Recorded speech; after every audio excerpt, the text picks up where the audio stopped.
салом алейкум дӯстони муҳтарам, хушомадед ба канали доктор Давлатов. Мавзӯи имрӯзаи мо камедонҳои пӯшида мебошад.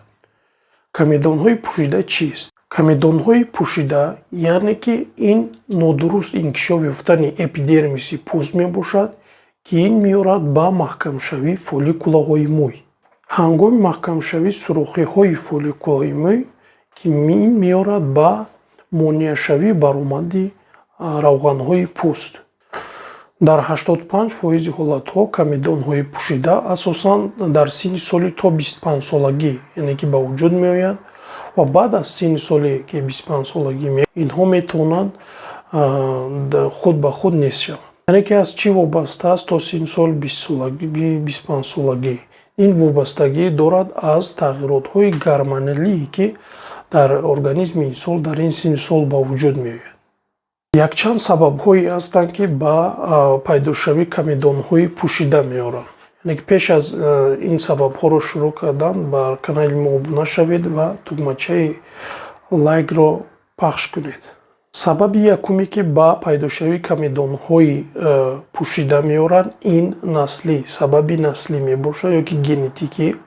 Яъне ки агар дар падар ё ки модари мо ё ки тағоӣ ё ки хола, яъне ки хешовандони дурам бошад, дар онҳо ин беморӣ дида шавад, метавонад ки аз насли онҳо ба насли мо гузарад. Сабаби дуюм, ки ба пайдошавии камедонҳои пӯшида меорад, ин аз ҳад зиёд истифодабарии маводҳои косметикӣ ё ки истифодабарии маводҳои косметикӣ пассифат мебошад. Яъне ки ин сабаб ҳам дар бисёри ҳолатҳо ба пайдошавии камедонҳо меорад. Сабаби сеюм, ин риоя накардани гигиенаи рӯй. Сабаби дигар, ин истифодабарии тамоку ё ин ки сигор, яъне ки ба кадом мақсад? Аз ҳисоби ки дар таркиби тамоку, яъне мо медонем никотин миқдори зиёд аст. Никотин ба вайроншавии ҳосилшавии эпидермис пӯст меорад ва ҳангоми вайроншавии ҳосилшавии эпидермис, яъне камедонҳои пӯшида ба вуҷуд меояд, чунки маҷрои равғанбарор маҳкам мешавад. Сабаби дигар, ин норасоии витаминҳо ва микроэлементҳо дар ғизоҳои шабонарӯзии мо. Ба ҳамин хотир мо бояд ки ҳар рӯз дар ратсион ё ки хӯрокҳои худ миқдори лозимии сабзавот ва меваҷотро ворид кунем. Сабаби дигаре, ки ба пайдошавии камедонҳои пӯшида меорад, ин бо косметика хоб рафтан мебошад. Яке аз сабабҳои дигари паҳнгаштаи ин беморӣ, бемориҳои ҷигар ва бемориҳои системаи ҳозима мебошад, ба монанди гепатитҳо, холециститҳо, ба монанди панкреатит ва ба монанди илтиҳоби меъда ва илтиҳоби рӯдаи ғафз ҳам метавонанд ба ин беморӣ биёранд. Сабаби дигар, стрессҳои тӯлкашида ё ин ки давомнок зиёда аз 1 моҳ ва солҳо метавонад ба ин беморӣ оранд. Сабаби дигараш ин бехобӣ, яъне ки инсон бояд ки то соати 12 шаб аллакай хоб бошад. Вақте ки мо аз 12 шаб, яъне ки дертар хоб меравем, ин ба вайроншавии гормонҳои инсон меорад ва дар организм дисбаланс дида мешавад. Аз ҳамин сабаб метавонад ки ба вайроншавии ҳосилшавии эпидермис ва ба пайдошавии ин беморӣ биёрад. Яке аз сабабҳои дигареш, ки дар занҳо асосан дида мешавад, ин истифодабарии маводҳои гормоналӣ мебошад. Шумо савол медиҳед, ки чӣ хел ин бемориро ташхисгузорӣ карда мешавад. Яъне ки барои ташхисро мондан бояд ки шумо ба духтури пӯстшинос ё ин ки дерматолог муроҷиат намоед.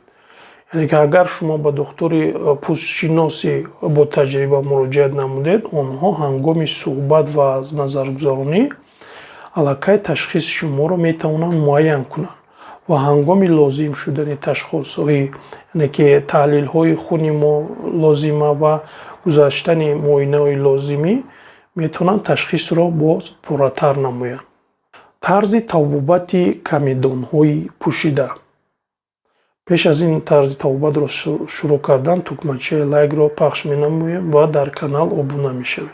Табобати камедонҳои пӯшида асосан вобаста ба сабабҳояш бояд бошад. яъне ки бояд ки духтур аввал сабаби ин бемориро дарёфт намояд ва ҳамун сабаби лозимаро, яъне ки сабаби ёфтагиро бояд ки тавбат кунад ва беморӣ нест мешавад.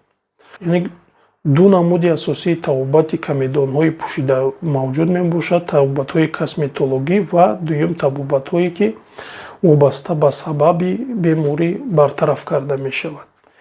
Ман ба шумо якчанд тавсияҳоро медиҳам ки бе истифода баъди маводҳои доруворӣ ё ки малҳамҳо метавонад ки ин бемориро аз байн барад. Якум сабабаш яъне ки ҳаррӯза гигиенаи рӯйро риоя кардан. Яъне ки мо ақаллан дар як рӯз 3 маротиба рӯи худро бояд ки бо оби тоза шӯем. Дуюм, истифодабарии витаминҳо ва микроэлементҳо ба миқдори лозима аз ҷумла сабзавотҳо ва меваҷотҳои